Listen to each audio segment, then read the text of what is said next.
Bonjour à tous, bonjour à toutes, bienvenue dans notre matinale pour ce court temps de méditation. Ce matin, j'ai choisi un passage qui se trouve dans le livre des Actes, au chapitre 2, versets 37 à 41.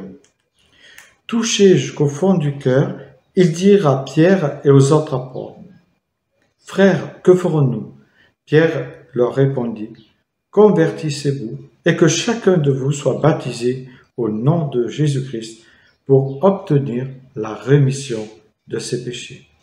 Et vous recevrez alors le don du Saint-Esprit.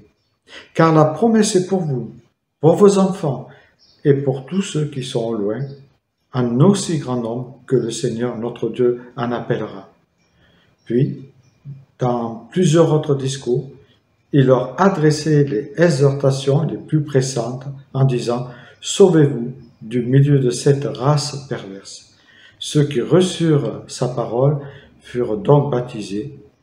Il y eut ce jour-là environ 3000 personnes ajoutées à l'Église.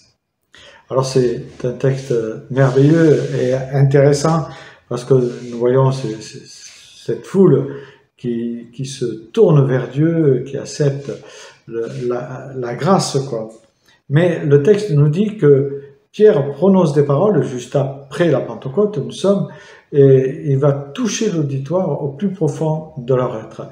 En fait, c'est des paroles inspirées qui vont aller toucher la cible là où ça fait mal, je pourrais dire. Et justement, le message de Pierre est un message assez virulent, puisqu'il est en train de dire à toute cette foule qui est là, en fait, le Christ, le Messie, après avoir décrit qui il était, vous êtes responsable de sa mort, vous avez participé à ce sacrifice, vous l'avez condamné. Et le texte nous dit que les gens furent touchés et ils demandèrent qu'est-ce qu'il fallait faire. Combien nous aimerions, nous aussi, avoir des paroles aussi efficaces, aussi puissantes que celles de Pierre devant son auditoire. Parce que parfois, nous prêchons et nous avons l'impression que nos paroles n'ont pas écho. Mais si on revient au texte avant, il nous est dit que Pierre était rempli de l'Esprit, en fait. Il s'était laissé, on pourrait dire, façonné par le Saint-Esprit pour pouvoir accomplir le ministère que Dieu lui avait confié. Et je crois que pour que nos paroles soient efficaces, pour que nos paroles aillent au cœur de nos contemporains, nous avons besoin que le Saint-Esprit nous remplisse. Nous avons besoin que ce soit lui qui inspire les paroles qui vont sortir de notre bouche.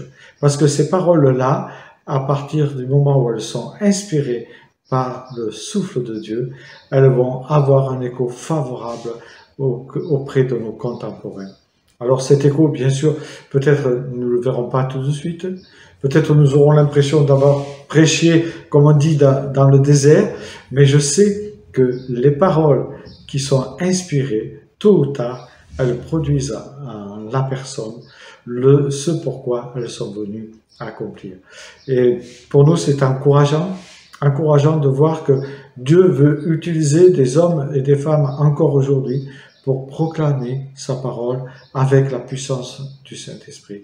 Et pour cela, bien sûr, il nous invite, nous aussi, à nous laisser remplir de l'Esprit. Mais quand on est rempli de l'Esprit, évidemment, il y a une invitation à la sanctification. Cette sanctification, nous dit l'Épître aux Hébreux, sans laquelle personne ne verra le Seigneur. Vous savez, il y a cette nouvelle naissance, mais la nouvelle naissance n'est que le départ de notre vie chrétienne. Et ensuite, il y a le chemin de la sanctification dans laquelle nous devons entrer afin de pouvoir accomplir les œuvres que Dieu a préparées d'avance pour chacun de nous. Car pour chacun de nous, il est dit dans la parole qu'il a préparé des œuvres précises, à nous d'être à l'écoute de son esprit pour entrer dans ces œuvres afin d'accomplir et d'annoncer le royaume de Dieu à tous ceux qui se perdent. Je vous souhaite une bonne journée au nom de Jésus-Christ.